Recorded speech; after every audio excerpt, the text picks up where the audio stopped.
నమస్కారం. ఫోకస్ అనంత న్యూస్కి స్వాగతం. హెడ్లైన్ చూద్దాం.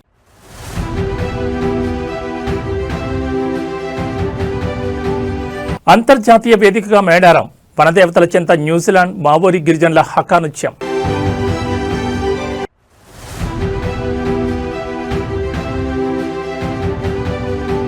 తెలంగాణ రాజకీయాల్లో మరో మలుపు, కొత్త పార్టీ దిశగా కవిత అడుగులు, ఇప్పటికే ఈసీకి దరఖాస్తు.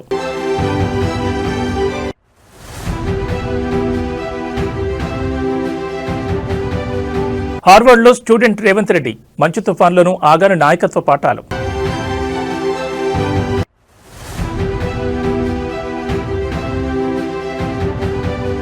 (2026) టెక్నాలజీ ఇయర్, ఏఐతో ప్రభుత్వ పాలనలో విప్లవాత్మక మార్పులకు సీఎం చంద్రబాబు శ్రీకారం.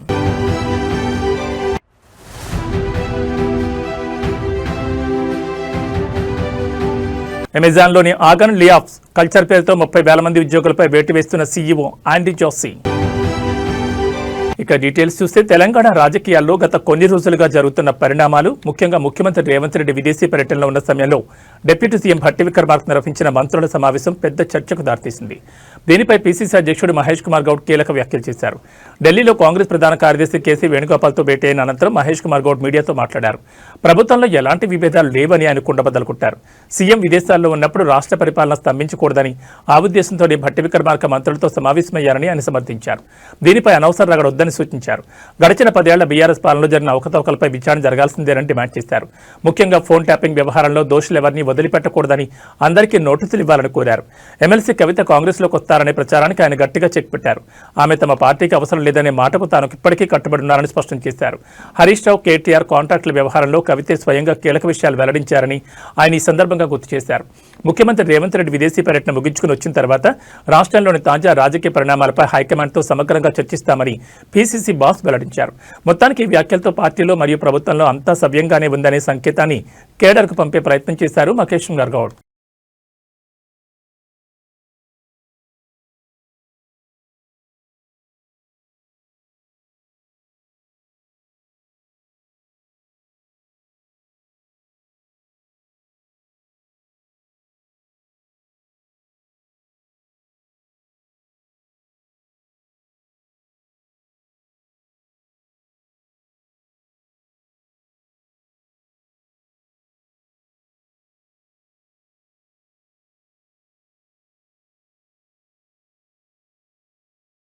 తెలంగాణ గిరిజన సంస్కృతికి ప్రతీక, ఆసియాలోని అతిపెద్ద గిరిజన పండుగ అయిన మేడారం సమ్మక్క సారలమ్మ జాతర ఈసారి సరికొత్త చరిత్ర సృష్టించింది. రేపటి నుంచి మహాజాతర ప్రారంభం కానున్న తరుణంలో మేడారం గడ్డపై ఖండాంతరాల సంస్కృతి వెల్లివిరిసింది. న్యూజిలాండ్ నుంచి వచ్చిన మావోరి గిరిజన ప్రతినిధులు వనదేవతలను దర్శించుకోవడం ఇప్పుడు అందరినీ ఆకర్షిస్తోంది. అవును, మేడారం జాతర ఇప్పుడు గ్లోబల్ ఈవెంట్గా మారింది. రాష్ట్ర పంచాయతీరాజ్ శాఖ మంత్రి సీతక్క ప్రత్యేక చొరవతో చేపట్టిన ఇండో న్యూజిలాండ్ సాంస్కృతిక మార్పిడి కార్యక్రమంలో భాగంగా ఈ అద్భుత ఘట్టం ఆవిష్కృతమైంది. న్యూజిలాండ్ మావోరి గిరిజన యోధులు యుద్ధానికి వెళ్లే ముందు ప్రదర్శించే అత్యంత శక్తివంతమైన హకా నృత్యాన్ని మేడారంలో ప్రదర్శించారు. వారి ఆహార్యం, శబ్దం చూసి భక్తులు మంత్రముగ్ధులయ్యారు. విదేశీ కళాకారులను ఉత్సాహపరుస్తూ మంత్రి సీతక్క స్వయంగా వారితో కలిసి చిందలేయడం విశేషం. గిరిజన సంస్కృతికి హద్దులు లేవని, ప్రకృతిని ప్రేమించే తత్వం అందరినీ ఒకటి చేస్తుందని ఆమె ఈ సందర్భంగా చాటి చెప్పారు. మరోవైపు గణతంత్ర దినోత్సవ వేళ గవర్నర్ జిష్ణుదేవ్ వర్మ మేడారం జాతరను కొనియాడారు. కేవలం తాత్కాలిక ఏర్పాట్లు కాకుండా భక్తుల సౌకర్యార్థం ప్రభుత్వం 251 కోట్ల రూపాయలతో శాశ్వత మౌలిక సదుపాయాలు కల్పించిందని ఆయన వెల్లడించారు. రేపటి నుంచి 31వ తేదీ వరకు జరిగే ఈ మహాజాతరకు తెలంగాణతో పాటు పొరుగు రాష్ట్రాల నుంచి దాదాపు 2 కోట్ల మంది భక్తులు వస్తారని అంచనా. ఈసారి అంతర్జాతీయ ప్రతినిధుల రాకతో మేడారం ఖ్యాతి విశ్వవ్యాప్తమైందని చెప్పొచ్చు.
తెలంగాణ రాజకీయ ముఖచిత్రం మరోసారి మారబోతోంది. గత కొంతకాలంగా మౌనంగా ఉన్న ఎమ్మెల్సీ కల్వకుంట్ల కవిత ఇప్పుడు కొత్త రాజకీయ శక్తిగా అవతరించేందుకు సిద్ధమయ్యారు.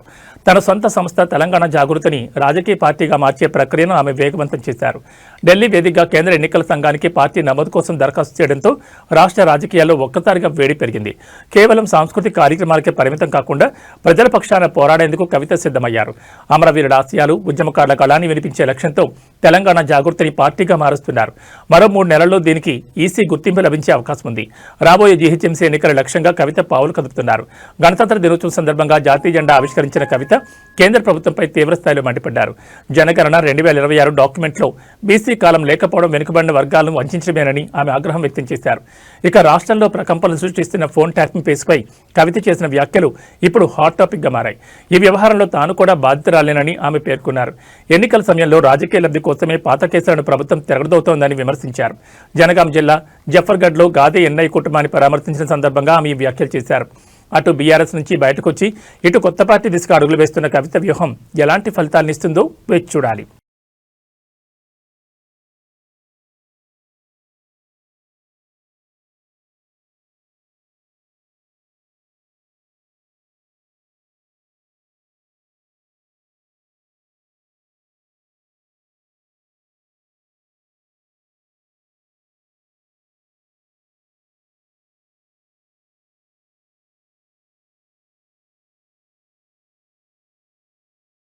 తెలంగాణ ముఖ్యమంత్రి రేవంత్ రెడ్డి ఇప్పుడు సరికొత్త అవతారం ఎత్తారు. పాలనలో దూకుడు ప్రదర్శించే ఆయన ఇప్పుడు ప్రపంచ ప్రఖ్యాత హార్వర్డ్ విశ్వవిద్యాలయంలో పాఠాలు వింటున్నారు. నాయకత్వ లక్షణాలపై శిక్షణ పొందేందుకు ముఖ్యమంత్రి హోదాలో అమెరికా వెళ్లిన రేవంత్ రెడ్డి అక్కడ ఒక సాదాసీదా విద్యార్థిలా క్లాసులకు హాజరవుతూ అందరి దృష్టిని ఆకర్షిస్తున్నారు. అమెరికాలోని మసాచ్యూసెట్స్లో ఉన్న ప్రతిష్టాత్మక హార్వర్డ్ కెనడీ స్కూల్లో రేవంత్ రెడ్డి తన ఎగ్జిక్యూటివ్ ఎడ్యుకేషన్ కోర్సును ప్రారంభించారు. లీడర్షిప్ ఇన్ 21వ సెంచరీ పేరుతో జరుగుతున్న ఈ కోర్సులో సీఎం పాల్పంచుకుంటున్నారు. కేవలం వినడమే కాదు, తోటి విద్యార్థులతో కలిసి గ్రూప్ ప్రాజెక్టులు, కేస్ స్టడీ అనాలిసిస్ మరియు హోంవర్క్లు కూడా చేస్తున్నారు.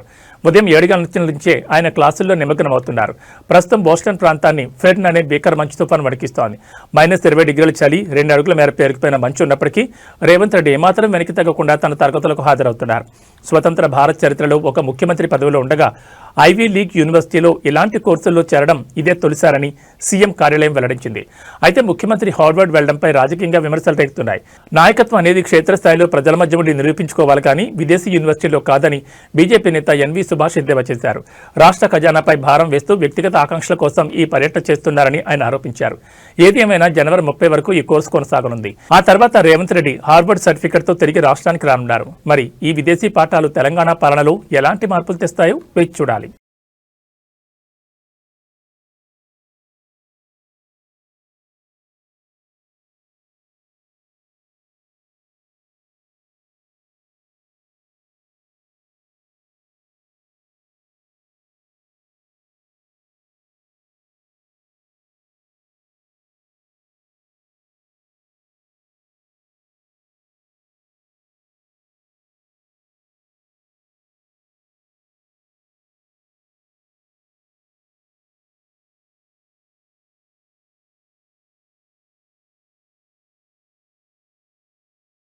ఉమ్మడి వరంగల్ జిల్లా బీజేపీలో ఒక్కసారిగా ప్రకంపనలు మొదలయ్యాయి. గత లోక్సభ ఎన్నికలకు ముందు గులాబీ జెండాను వీడి కాషాయ కండువా కప్పుకున్న కీలక నేత ఆరూరు రమేష్ ఇప్పుడు మళ్లీ వెనక్కి మళ్లారు. బీజేపీ ప్రాథమిక సభ్యత్వానికి రాజీనామా చేస్తున్నట్లు ప్రకటించిన ఆయన తన ఇంటి పార్టీ అయిన బీఆర్ఎస్లోకి తిరిగి వెళ్తున్నట్లు క్లారిటీ ఇచ్చారు. వర్ధనపేట మాజీ ఎమ్మెల్యే ఆరూరు రమేష్ నిర్ణయంతో వరంగల్ బీజేపీకి గట్టి ఎదురుదెబ్బ తగిలింది. గత కొంతకాలంగా బీజేపీలో కొనసాగుతున్న ఆరూరి బీఆర్ఎస్ అధిష్టానం ఆహ్వానం మేరకు మళ్లీ ఆ పార్టీలో చేరాలని నిర్ణయించుకున్నారు. తన రాజీనామా ప్రకటనను విడుదల చేస్తూ ఇంతకాలం తను సహకరించిన బీజేపీ నేతలకు కృతజ్ఞతలు తెలిపారు. పలువురు ముఖ్య అనుచరులు, కార్యకర్తలతో కలిసి ఆయన ఎల్లుండి అధికారికంగా బీఆర్ఎస్ కండువా కప్పుకోనున్నారు. గతంలో బీఆర్ఎస్ జిల్లా అధ్యక్షుడిగా పనిచేసిన ఆరూరి రమేష్ గత లోక్సభ ఎన్నికల్లో బీజేపీ తరఫున పోటీ చేసి 2వ స్థానంలో నిలిచారు. అయితే అక్కడ ఎమ్మెల్యేకపోయారో లేక రాజకీయ సమీకరణాలు మారాయో కానీ మళ్లీ గులాబీ దళంలో చేరేందుకు సిద్ధమయ్యారు. రాబోయే మున్సిపల్ ఎన్నికల వేళ ఆరూరి రమేష్ లాంటి బలమైన నేత మళ్లీ బీఆర్ఎస్లోకి రావడం ఉమ్మడి వరంగల్ జిల్లాలో బీఆర్ఎస్కు కొత్త జోష్నిస్తుందని రాజకీయ విశ్లేషకులు భావిస్తున్నారు. ఈ పరిణామంపై బీజేపీ జిల్లా నాయకత్వం ఎలా స్పందిస్తుందో వేచి చూడాలి.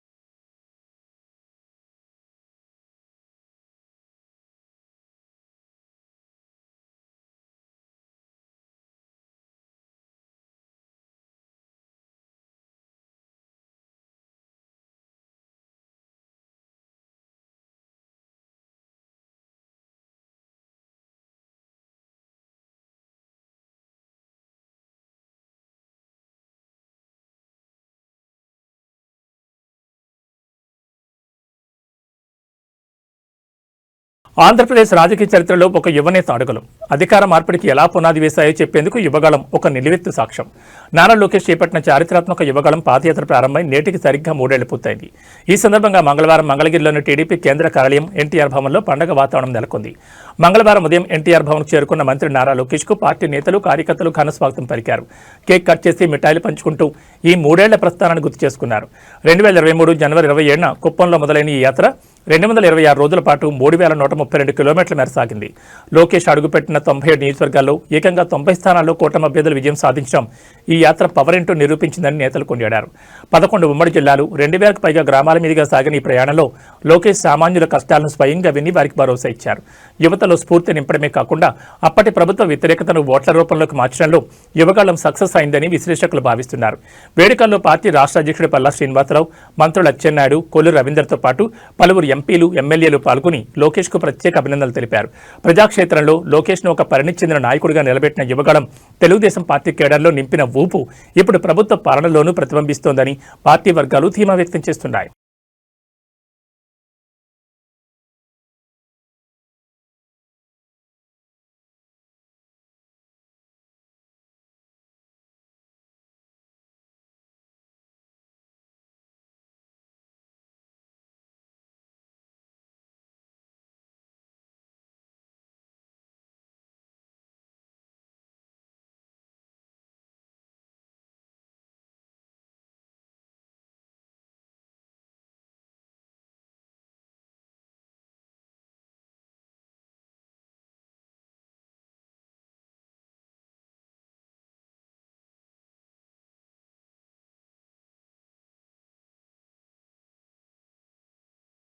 వైఎస్ఆర్ కాంగ్రెస్ పార్టీలో మళ్లీ రాజకీయ సందడి మొదలైంది. పార్టీని క్షేత్రస్థాయి నుంచి ప్రక్షాళన చేసే పనిలో పడ్డ వైసీపీ అధినేత మాజీ ముఖ్యమంత్రి వైఎస్ జగన్మోహన్ రెడ్డి తాడేపల్లికి చేరుకున్నారు. బెంగళూరు నుంచి నేరుగా గన్నవరం ఎయిర్పోర్టుకు చేరుకున్న ఆయన అక్కడి నుంచి భారీ కాన్వాయ్తో తన నివాసానికి వెళ్లారు. పార్టీ పటిష్టత కోసం జగన్ ప్రకటించిన వారానికి ఒక నియోజకవర్గ సమీక్ష కార్యక్రమం 2వ వారంలో ప్రవేశించింది.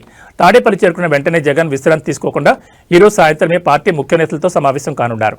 రాష్ట్రంలో జరుగుతున్న తాజా రాజకీయ పరిణామాలు, ప్రభుత్వ వైఫల్యాలను ప్రజల్లోకి ఎలా తీసుకెళ్లాలనే అంశంపై చర్చించనున్నారు. గత బుధవారం ఏలూరు నియోజకవర్గ నేతలతో భేటీ అయిన జగన్ రేపు మరో నియోజకవర్గ కార్యకర్తలు మరియు కీలక నాయకులతో సమావేశం కానున్నారు.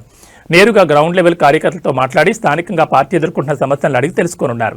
ఎన్నికల ఫలితాల తర్వాత మౌనంగా ఉండకుండా వరుసగా ప్రెస్ మీట్లు పెట్టడం మరియు నేతలతో టచ్లో ఉండడం ద్వారా కేడర్లో ఉత్సాహం నింపాలని జగన్ భావిస్తున్నారు. మొత్తానికి జగన్ తాడేపల్లికి రావడంతో అటు పార్టీ ఆఫీస్ వద్ద ఇటు రాజకీయ వర్గాల్లో ఆసక్తి నెలకొంది. రేపటి సమీక్షలో ఆయన పార్టీ శ్రేణులకు ఎలాంటి దిశానిర్దేశం చేస్తారో చూడాలి మరి.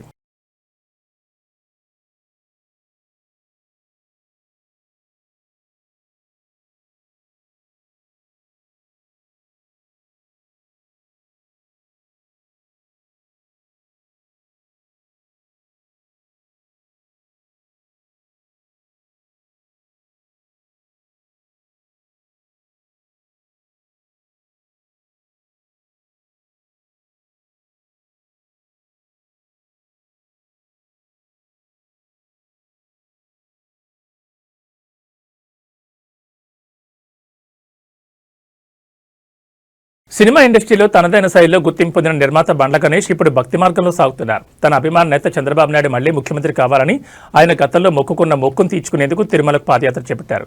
అయితే ఈ యాత్రలో ఆయన కొద్దిగా అస్వస్థతకు గురవడంతో ఏపీ మంత్రి నారా లోకేష్ స్పందించారు. సంకల్ప యాత్ర పేరుతో షాద్నగర్ నుంచి తిరుమల వైపు అడుగులు వేస్తున్న బండ్ల గణేష్ ను లోకేష్ ఫోన్ ద్వారా పరామర్శించారు. సుదీర్ఘ పాదయాత్ర కారణంగా బండ్ల గణేష్ కాలు నొప్పితో ఇబ్బంది పడుతున్నట్టు తెలుసుకున్న లోకేష్ ఆయన ఆరోగ్య పరిస్థితిని అడిగి తెలుసుకున్నారు.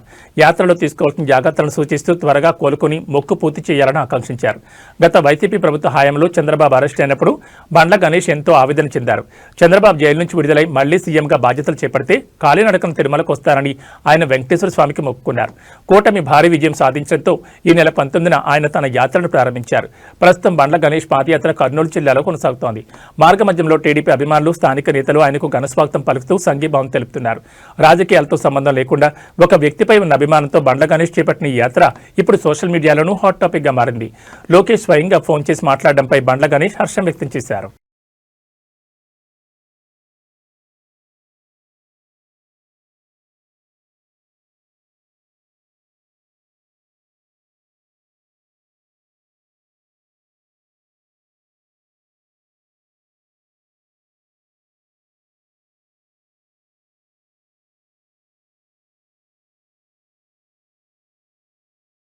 ఆంధ్రప్రదేశ్లో పాలన ఇకపై మరింత స్మార్ట్గా మారబోతోంది. టెక్నాలజీ అంటే కేవలం కంప్యూటర్లు మాత్రమే కాదు, అది సామాన్యుడి సమస్యకు పరిష్కారం చూపే ఆయుధమని నమ్మి ముఖ్యమంత్రి చంద్రబాబు నాయుడు పాలనలో సరికొత్త విప్లవానికి నాంది పలికారు. 2026 సంవత్సరాన్ని టెక్నాలజీ డ్రివెన్ డెసిషన్ మేకింగ్ ఇయర్గా ప్రకటించారు. అమరావతిలోని క్యాంపు కార్యాలయంలో ఆర్టీజీఎస్పై వివిధ శాఖల అధికారులతో సీఎం సుదీర్ఘంగా సమీక్షించారు. ప్రభుత్వ సేవల్లో కృత్రిమ మేధ వినియోగాన్ని భారీగా పెంచాలని సీఎం ఆదేశించారు. ప్రజల నుంచి వచ్చే గ్రీవెన్స్లను కేవలం ఏఐ ద్వారా అత్యంత వేగంగా మరియు పారదర్శకంగా పరిష్కరించాలని స్పష్టం చేశారు. క్షేత్రస్థాయిలో పనిచేసే ఉద్యోగులు కాగితాల వేటలో పడకుండా టెక్నాలజీ ద్వారా వారి పనిభారాన్ని తగ్గించాలని సూచించారు. సాంకేతికతపై పట్టులేని వారికి ప్రత్యేక శిక్షణ ఇచ్చి వారిని కూడా డిజిటల్ బాట పట్టించాలని అధికారులకు దిశానిర్దేశం చేశారు. ఏపీ ప్రభుత్వం ప్రయోగాత్మకంగా చేపట్టిన వాట్సాప్ గవర్నెన్స్ అద్భుత ఫలితాలిస్తోంది. ప్రస్తుతం దీని ద్వారా 878 రకాల సేవలు అందుబాటులో ఉన్నాయని, ఇప్పటికే 1.43 కోట్ల మంది ప్రజలు ఈ సేవలను వినియోగించుకుంటున్నారని అధికారులు సీఎంకు వివరించారు. సమావేశం చివరిలో వైద్యం, వ్యవసాయం, రెవెన్యూ మరియు అగ్నిమాపక వంటి కీలక శాఖల పనితీరును కూడా సీఎం సమీక్షించారు. డేటా ఆధారంగా నిర్ణయాలు తీసుకోవడం ద్వారా ప్రభుత్వంలో జవాబుదారీతనం పెరుగుతుందని ఆయన ఆశాభావం వ్యక్తం చేశారు. మొత్తం మీద 2026 నాటికి ఏపీ పాలనలో ఏఐ మరియు డేటా అనలిటిక్స్ కీలక పాత్ర పోషించబోతున్నాయని అర్థమవుతోంది.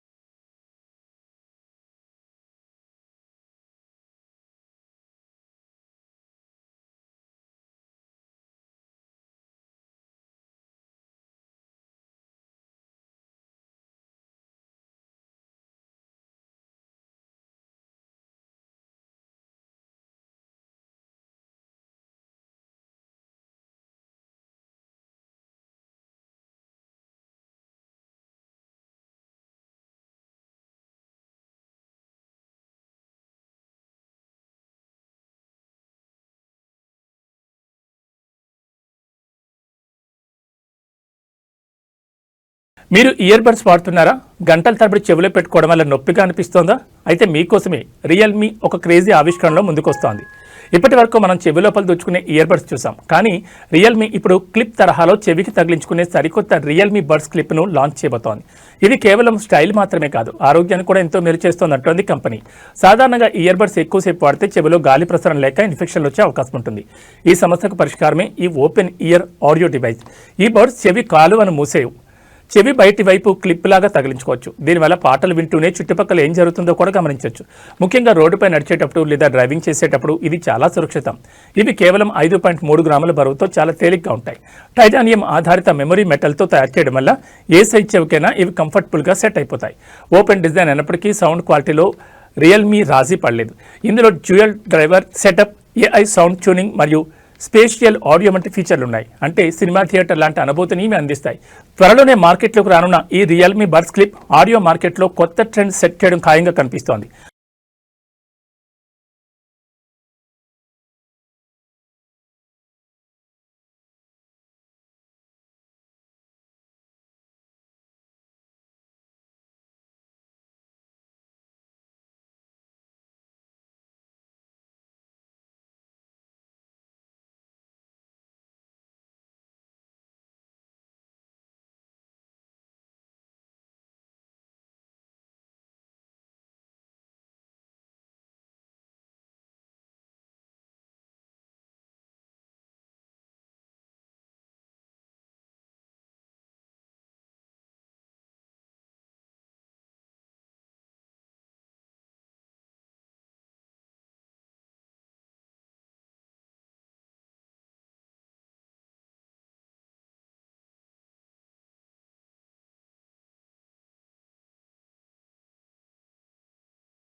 ప్రపంచ ఈ కామర్స్ దిగ్గజం అమెజాన్ మరోసారి ఉద్యోగుల గుండెల్లో రైళ్లు పరిగెత్తిస్తోంది. తన చరిత్రలోనే కనీవిని ఎరుగని రీతిలో భారీ స్థాయి ఉద్యోగ కోతలకు కంపెనీ తెరలేపింది. దాదాపు 30,000 మంది కార్పొరేట్ ఉద్యోగులను ఇంటికి పంపే ప్రక్రియలో భాగంగా ఇప్పటికే సగం మందిపై వేటు వేసిన అమెజాన్ ఇప్పుడు 2వ విడత తొలగింపులకు సిద్ధమైంది. అసలు లాభాల్లో ఉన్న కంపెనీ ఇన్ని వేల మందిని ఎందుకు తొలగిస్తోంది? దీని వెనుక ఉన్న అసలు కారణాలేంటి?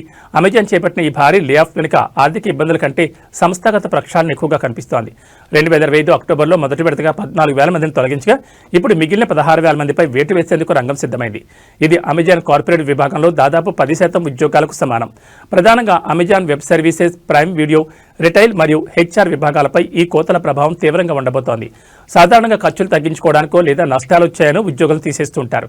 కానీ అమెజాన్ సీఈఓ ఆండీ జాసీ మాత్రం బ్యూరోక్రసీ కారణమని చెప్తున్నారు.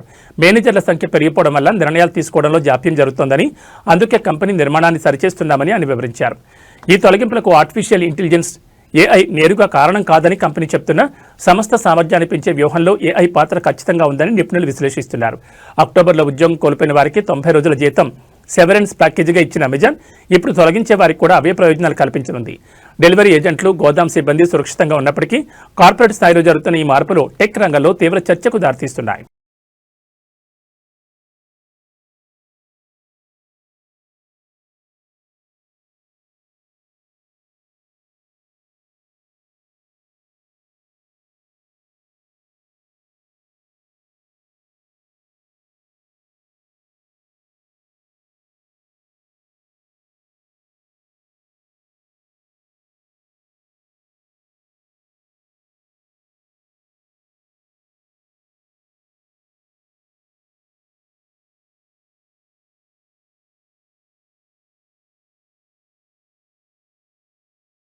అంతర్జాతీయ రాజకీయాల్లో భారత్, రష్యా, అమెరికా మధ్య చమురు చిచ్చు మళ్లీ రాజుకుంది. రష్యా నుంచి భారత్ భారీగా ముడి చమురు కొనుగోలు చేయడంపై అమెరికా కొత్త ఆర్థిక మంత్రి స్కాట్ జిసెంట్ విస్మయం వ్యక్తం చేశారు.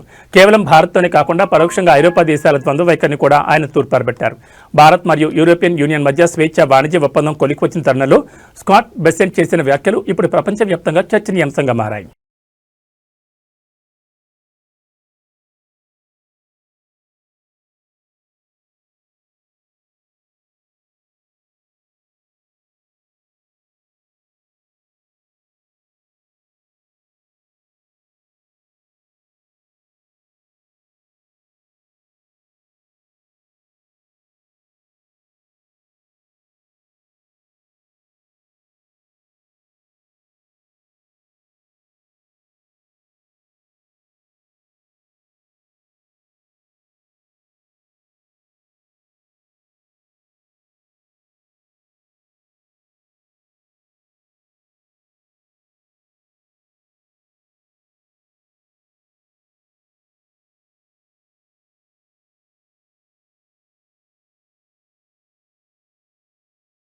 ఇవి బులెటిన్ విశేషాలు. మరో బులెటిన్లో మళ్ళీ కలుసుకుందాం. నమస్కారం.